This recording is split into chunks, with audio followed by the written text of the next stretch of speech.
Today we're out in our cider orchard talking about a hard cider apple called Binet Rouge. This apple is from Normandy, France, and this is a historic hard cider apple producing region. Lots of different varieties, lots of juice produced, and this has been around for hundreds of years. As early as 1873 in French cider books, it was already referred to as a old apple of unknown origin. So it's been around for a long time, probably been to the parent to a lot of other apples, but nobody knows exactly where it comes from. So this apple is on the smaller end and tends to produce biannually, which means every other year it'll give you a crop. So one year it's very heavy, the next year you don't have a lot.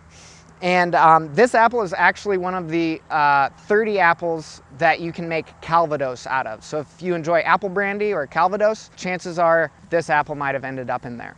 It is a wheat grower, susceptible to a lot of diseases, so it is challenging to grow, but we have not had too much trouble. Even though it's a wheat grower, it tends to produce well for us, and the juice is just fantastic.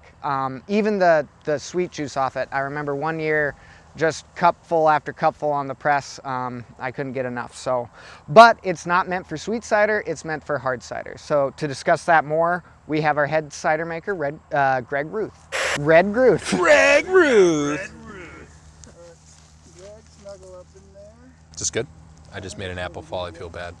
As Kyle mentioned, this is an on and off apple, so I've actually had limited experience with this apple, but I'm super excited to get another round of test ferments in on this and see if we can't do some future plantings. Right in the realm, as we're talking cider apples, right? Just a reminder, we're talking either bitter sharp or bitter sweets, and you can go in a spectrum there. This again is a bitter sweet, so that means high sugar, so nice amount of alcohol for us, and then a lot of depth and complexity with those tannins that come in on the back end. If anybody knows or remembers the cider Beaches in Normandy, that was inspired by ciders made with this fruit. It was an off year, so we actually didn't have this fruit in there, but I'm really excited to recreate some French-inspired ciders that use this actual fruit here. So, cheers. Cheers, buddy. Good amount of sugar.